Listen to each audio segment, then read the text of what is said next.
രാഹുൽ മാങ്കൂട്ടത്തിലിനെതിരെ ഉയർന്ന ലൈംഗികാരോപണങ്ങളെ പറ്റിയുള്ള ചോദ്യങ്ങളിൽ പ്രതികരിക്കാതെ മുങ്ങി ഷാഫി പറമ്പിൽ. അടുത്ത അനുയായിയായ രാഹുലിനെ രക്ഷിക്കാനുള്ള തരത്തിലാണ് ഷാഫി മാധ്യമങ്ങളുടെ ചോദ്യങ്ങൾക്ക് മറുപടി നൽകിയത്. അതേസമയം ഷാഫിക്കെതിരെ വടകരയിൽ, അദ്ദേഹത്തിന്റെ മണ്ഡലമാണ്, വടകരയിലടക്കം വലിയ രീതിയിൽ പ്രതിഷേധമുയർന്നു. രാഹുൽ മാങ്കൂട്ടത്തിൽ MLA-ക്കെതിരായ ലൈംഗിക പീഡന പരാതിയിൽ പ്രതിഷേധം ഇപ്പോൾ കനക്കുകയാണ്. ഇതിനിടെയാണ് ഇന്ന് രാവിലെ വടകര MP കൂടിയായ ഷാഫി പറമ്പിൽ മാധ്യമങ്ങളെ കണ്ടത്. സാധാരണ കാണുന്ന പോലെയുള്ള ഒരു കൂടിക്കാഴ്ച ആയിരുന്നില്ല ഇന്ന് ഷാഫി പറമ്പിലിൻ്റേത്.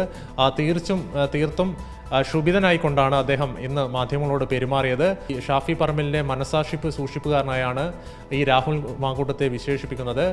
പ്രത്യേകിച്ചും ഷാഫി പറമ്പിൽ വടകരയ്ക്ക് മത്സരിക്കുമ്പോൾ ഒഴിവ് വന്ന പാലക്കാട് സീറ്റിൽ അർഹതയുള്ള നിരവധി പേരെ വെട്ടി നിർത്തിയാണ് ഈ ഷാഫി പറമ്പിൽ രാഹുൽ മാങ്കൂട്ടത്തിനെ പാലക്കാടേക്ക് പ്രതിഷ്ഠിച്ചത്. ഇതിൽ തീർത്തും പാലക്കാട് കോൺഗ്രസ് നേതൃത്വത്തിന് കടുത്ത എതിർപ്പുണ്ട്. ഇതിനിടെയാണ് സംസ്ഥാനത്തെ കോൺഗ്രസ് പാർട്ടിയെ മൊത്തത്തിൽ പ്രതിരോധത്തിലാക്കിക്കൊണ്ട് ഇത്തരം രാഹുൽ മാങ്കൂട്ടത്തിനെതിരെ പീഡന പരാതികളുടെ ഒരു പ്രവാഹം തന്നെ ഉണ്ടാവുന്നത്.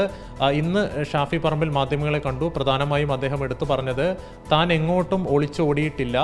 അതായത് ഈ വിഷയത്തിൽ നമ്മൾ നോക്കിക്കാണേണ്ടത്, ഈ വിഷയത്തിൽ ആദ്യ പരാതി രാഹുൽ മാങ്കൂട്ടത്തിനെതിരെ ആദ്യ പരാതി ഉയർന്നു വന്നപ്പോൾ ഷാഫി പറമ്പിൽ ദില്ലിയിലായിരുന്നു.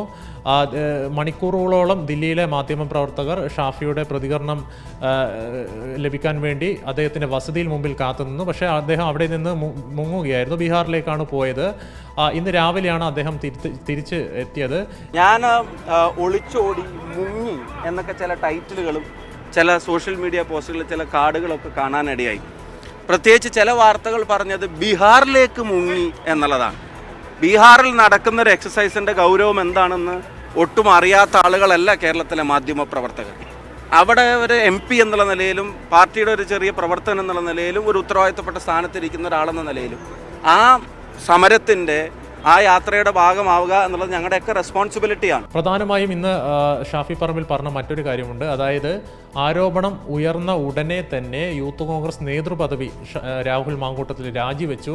ഒരു FIR ഇടുന്ന മുമ്പോ കോടതി പരാമർശം ഉണ്ടാകുന്ന മുമ്പേ തന്നെ രാഹുൽ മാങ്കൂട്ടത്തിൽ വളരെ മാതൃകാപരമായി പാർട്ടിയുടെ നേതൃപദവി രാജിവെച്ചു എന്നാണ്. ഇനി അദ്ദേഹത്തെ ക്രൂശിക്കരുത് എന്നാണ് പ്രധാനമായും ഷാഫി പറമ്പിൽ പറഞ്ഞത്. ഈ രാഹുൽ മാങ്കൂട്ടത്തിനെ കവചം തീർക്കുന്ന വിധത്തിലായിരുന്നു ഈ ഷാഫി പറമ്പിലിന്റെ മുഴുവൻ വിശദാംശങ്ങൾ നൽകിയത്.